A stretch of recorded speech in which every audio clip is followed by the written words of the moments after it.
Deus fala no silêncio, mas é preciso escutar com prontidão. Como reconhecer e responder à voz de Deus quando Ele nos chama de formas inesperadas? Bem-vindo ao Semente da Fé.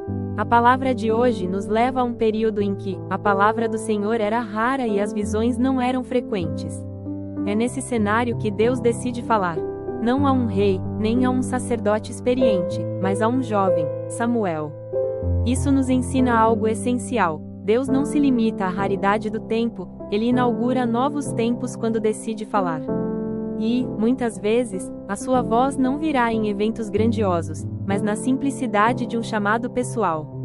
A pergunta que conduzirá a nossa reflexão é: como reconhecer e responder à voz de Deus quando Ele nos chama de formas inesperadas? Fique comigo até o final, porque essa semente é para quem deseja ouvir Deus com mais clareza e responder com mais coragem. A leitura bíblica de hoje está no primeiro livro de Samuel, capítulo 3, versículos 1 a 10, e de 19 a 20 diz assim: O jovem Samuel servia ao Senhor sob os olhos de Eli. A palavra do Senhor era rara naquele tempo e as visões não eram frequentes. Um dia, Eli estava deitado no seu quarto. Seus olhos começavam a enfraquecer e já não podia enxergar. A lâmpada de Deus ainda não se tinha apagado e Samuel estava dormindo no templo do Senhor, onde se encontrava a arca de Deus. Então o Senhor chamou: Samuel, Samuel. Ele respondeu: Estou aqui.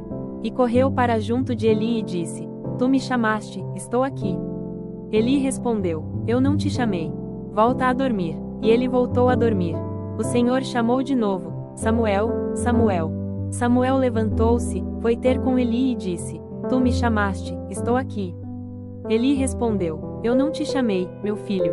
Volta a dormir. Samuel ainda não conhecia o Senhor, pois até então a palavra do Senhor não se lhe tinha manifestado. O Senhor chamou pela terceira vez: Samuel, Samuel. Ele levantou-se, foi ter com Eli e disse: Tu me chamaste, estou aqui. Então Eli compreendeu que era o Senhor que chamava o jovem. E disse a Samuel: Vai dormir. Se alguém te chamar, responderás: Fala, Senhor, teu servo escuta. Samuel foi dormir no seu lugar. O Senhor veio, colocou-se e chamou como das outras vezes: Samuel, Samuel. E ele respondeu: Fala, Senhor, teu servo escuta. Samuel crescia. O Senhor estava com ele e nenhuma de suas palavras caiu por terra. Todo Israel reconheceu que Samuel era um profeta do Senhor. Samuel tornou-se grande. O Senhor estava com ele e nenhuma de suas palavras deixou de se cumprir. Todo Israel reconheceu que Samuel era um profeta do Senhor, desde Dan até Bersabeia. Reflexão: Samuel ouve o chamado, mas não reconhece a origem da voz. Ele pensa que é Eli. Isso revela uma verdade espiritual profunda. Nem todo chamado de Deus chega já rotulado como divino. Às vezes, Ele nos chama no cotidiano, na intuição insistente, numa inquietação que se repete, numa direção que surge quando não esperamos. Samuel não ignora a voz, ele responde prontamente, mesmo sem entender. E aqui está a primeira lição da fé: o erro de interpretação não foi pior do que a falta de resposta. Ele corre, ele se levanta, ele se disponibiliza. Muitos deixam de ouvir Deus porque querem primeiro compreender tudo. Samuel nos ensina que a fé começa não no entendimento perfeito, mas na prontidão do coração que diz: Estou aqui, antes de dizer: Eu entendi. Primeira parte da resposta à pergunta problema. Reconhecemos a voz de Deus quando não endurecemos diante da insistência do chamado e respondemos com disponibilidade, mesmo em meio às nossas confusões interiores. Escreva nos comentários: Fala, Senhor, eu quero te ouvir. Eli não competiu com a voz de Deus, ele ajudou Samuel a discerni-la. Isso mostra que Deus nos chama pessoalmente, mas não nos conduz sozinhos. Ele coloca pessoas, direções, mediações e confirmações para que a nossa escuta não se perca em vozes paralelas. O texto destaca que a lâmpada de Deus ainda não se tinha apagado. Ou seja, quando Deus chama, ainda há luz suficiente para discernir, mesmo que seja pouca. Eli ensina a frase-chave do encontro: Fala, Senhor, teu servo escuta. Não é uma fórmula mágica, é uma postura existencial. Calar o ego, abrir o espírito, alinhar a vontade. Segunda parte da resposta. A voz de Deus se torna clara quando aceitamos a pedagogia do discernimento.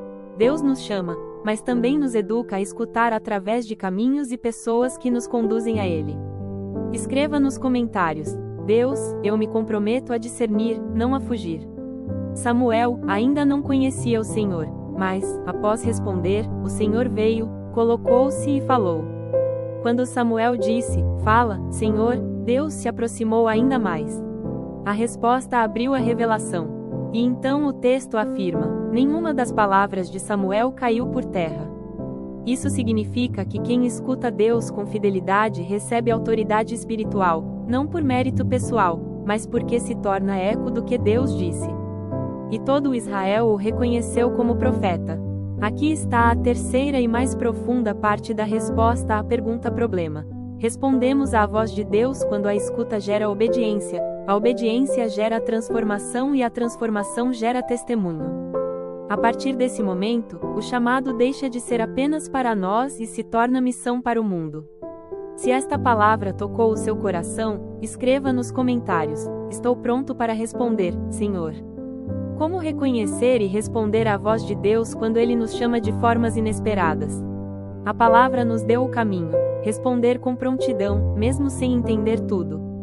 Buscar discernimento nos caminhos que Deus ilumina. Transformar a escuta em missão, tornando-se testemunho vivo. Deus continua chamando. O que falta não é a voz, é o silêncio interior para escutá-la e a coragem para dizer: Fala, Senhor, teu servo escuta. Oração. Senhor, ensina-nos a distinguir a tua voz em meio a tantas outras. Dá-nos um coração pronto como o de Samuel, humilde para discernir e corajoso para responder. Que a tua lâmpada jamais se apague em nós. Amém. Se esta palavra tocou sua vida, comente. Fala, Senhor, teu servo escuta. Curta, compartilhe e inscreva-se no canal Semente da Fé. Ative o sininho para receber os próximos chamados que se tornam promessa. Lembre-se, Deus fala no silêncio, mas a fé responde em atitude. Até a próxima Semente da Fé. Que Deus te abençoe.